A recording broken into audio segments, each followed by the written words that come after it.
Hello, everyone. Welcome to Developing Palates. I'm Aaron Loomis, coming to you from the Drew Estate Studio. With me today is Seth Geis from the Pastani Studios, John McTavish, and from the Box Press Studio, Jiunn Liu. How you guys doing?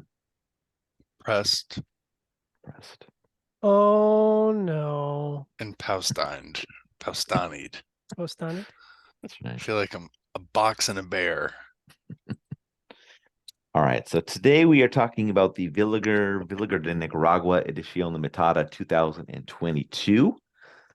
This cigar is a torpedo, 6-inch by 52, comes out of the Villiger de Nicaragua factory in Nicaragua. Wrapper is Ecuadorian Sumatra. Binder is from Mexico. Filler is from Nicaragua and Pennsylvania. Price point is $15, and the cigar was released in January of 2023. So with all that out of the way, Jiunn, what was your overall experience like with this cigar? Can I ask a question really quick? Yeah, Let's just really, is that like the mountain off of Granada? I have no idea. Is that It's a volcano? Mombacho? Oh yeah, Could be. Is that that looks like Mombacho? Mombacho. Yeah. Could be. Yeah. I was like, Yeah, is that Mount Mombacho? I Looks just like- was noticing that. I has never. to be right. There you go. See it? That's got to be Mombacho. Mombacho. Let's start some controversy. Yeah, let's not get another lawsuit going. That is Mombacho. Yeah, it is. It's a blue one, not quite orange. Uh, I thought it was, an okay cigar. I thought that it was a bit too drying, and kind of thin in flavors. Like I should have just played a recording on the floor that my father we just fucking did. Um, yeah, I mean, it was European style, and I was smooth. But really, I felt like the flavors could have really took it up a notch in fullness, in flavors.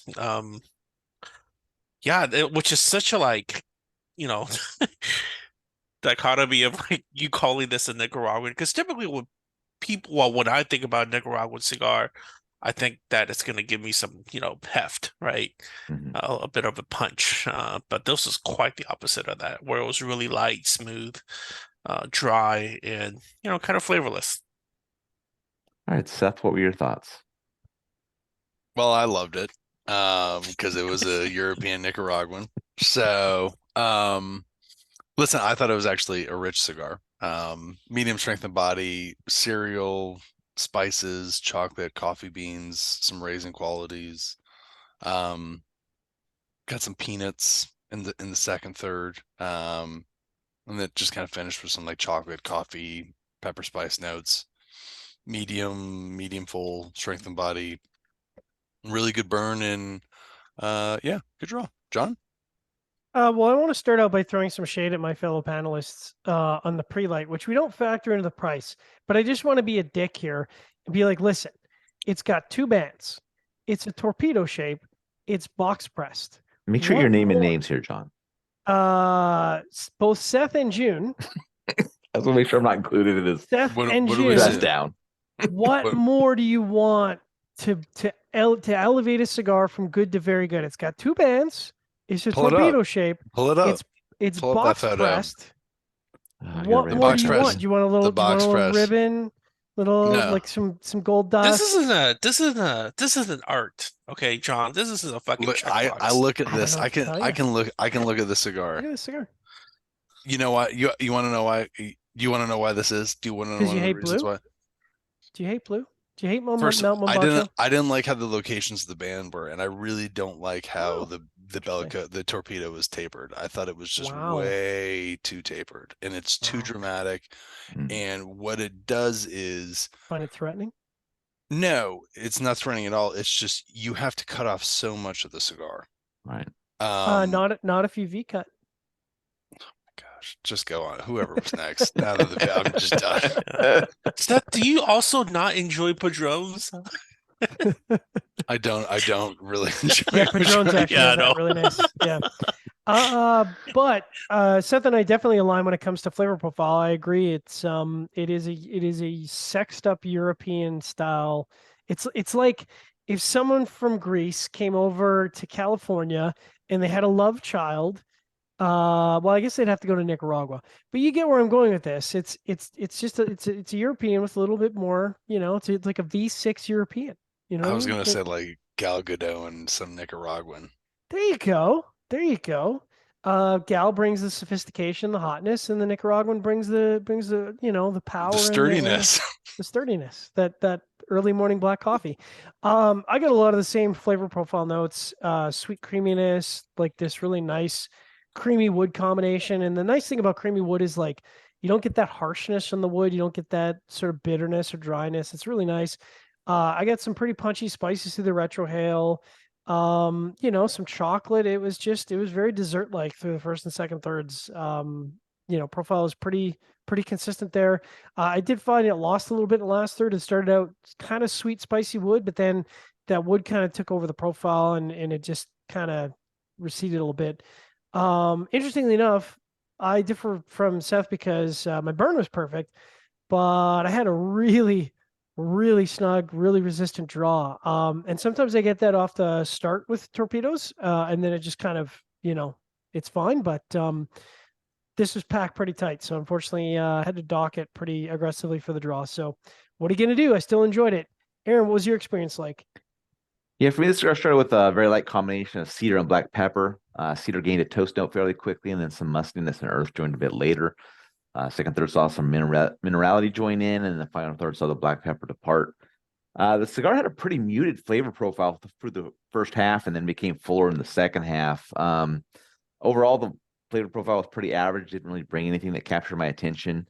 I wrote in my review that I was curious to see what the other guys thought, to see if it was like a similarly muted start or it was just the one that I had smoked. So, looks like it's just me. So maybe just something funky with the way cigar was put together or something like that. But I don't really see myself coming back to it. I have another one, so I might try it out and see. But I don't know. Just like from the first four draws, I was just like, it just was so. It just felt like it was not delivering like the flavor fullness that a cigar should deliver, and I was just like, if this is the experience, it's just not going to be good the whole way. So, but it opened up second half, but it still wasn't. It was too late by then. It had already set its tone, I think, so it wasn't gonna return for me. So, all right, let's get into the scores. Starting at the top with Seth at 7.07. John gave it a 6.37. Jiunn gave it a 6.1. I gave it a 5.6. So Seth had the 7.07 matchup for you. Yeah, listen, if Drew Estate, Henry, and Gal Gadot had a baby, this would be it. There you go. So There you go. no. Listen, it's one of those, I always go about like a lighter Ecuadorian Sumatra versus a darker Ecuadorian Sumatra. This is one of those examples of where I thought a darker Ecuadorian Sumatra did well with the blend. And maybe it's because it is more European style. But it's, I enjoyed it. All right, John, 6.37. Yeah, so it doesn't match up well because I had the draw issue. I feel like if you take the draw issue away, flavor profile wise, it should be in the high sixes, like 6.75, they're around. And that's kind of where my headspace is. If I'm looking for this again, which I would be, that's where I'd be score wise. All right, Jiunn, 6.1. Yeah, it's average cigar. Not gonna smoke it again. If anybody wants my other ones, let me know. Sweet, give it to me. Thank you. My 5.6 matches up well. Average flavor profile throughout, really good construction. It's at that mid-5 mark, but like Jiunn, not something I'm going to come back to. It's just, I don't know. I'm just bummed. Great looking cigar. I'll take your second one too. All right, I'm sending you a package tomorrow. No, I'll smoke it. I'll smoke them in Vegas. Okay. I was gonna say it's gonna be Seth and me smoking Villiger. Just bring him to Vegas, and then right. John and I will smoke him at the Villiger booth. Yeah, there's no Villiger without me. Like, it's so good. Mike, so it's good stick, man. So What you can do is you can wait till warped abandons their booth on like day 3, and then you can just turn it into the Villiger booth and just smoke those. There you I go. guess would be the Okay, way there you it goes. So, all right. Any final thoughts from you guys on this one? So outside of this release, I haven't really heard much from Villiger, right? This is the first release I've seen in a while. I'm not sure what's going on. Like They they s- don't seem they- to be that active in the US market. They keep sending. I mean, I know they send us like the La Crema, the Black Forest. Yeah. Um, They're trying to stay in like people's consciousness, but and it's they send them to us, and I smoke those because I actually really like. I don't know if I like you've the Black ever. Forest. I think the Black Forest La Creme's actually really good Connecticut. mhm. I'd probably buy them I think if you got more people interested in them. I think the prices are probably pretty good on them. I think you could get some people to buy them. You'd have to get people attached the to the cycle, yeah. brand, and you'd have to get, if you had a really good rep, I think you could sell the brand and you could get people attracted to it. That's really what would help. They've had so many starts and stops in the U.S. Yeah. market. It's Yeah. just been really tough for them. So, okay, wherever you catch this video, be sure to like and subscribe. But check out the full written review on the website, developmentpalace.com. Follow us on the social media channels, and you can catch all of our review recaps on podcasts, so iTunes, Google Play, and Podbean. Thank you for tuning in. We will catch you on the next one. Villiger de Villiger de Villiger de Godot de Nicaragua.